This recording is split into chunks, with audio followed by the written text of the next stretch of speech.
পুরুষ হয়ে জন্ম নেওয়াটাই আমার আজন্মের পাপ ছিল।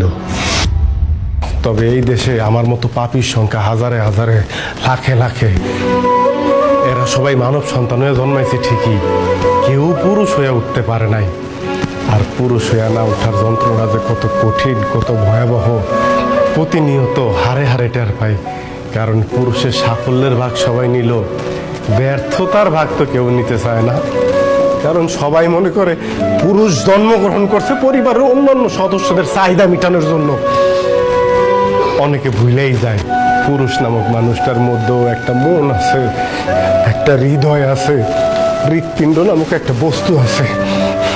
প্রিয়জনের কথার আঘাতে সেই হৃৎপিণ্ডটা না কাইপা ওঠে। ভুলা যাইবই না কেন কও?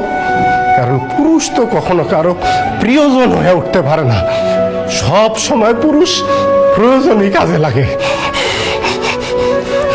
জানো সোনিয়া, পুরুষ মানুষ সবসময় চোখ দিয়ে কান্না করে না,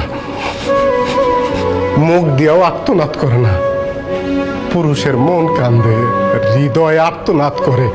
পুরুষ আবার সেই আর্তনাদ বুকের মধ্যেই চাপ দিয়ে ধরে রাখে, যাতে প্রিয়জনরা না শুনতে পারে। যদি কষ্ট পায়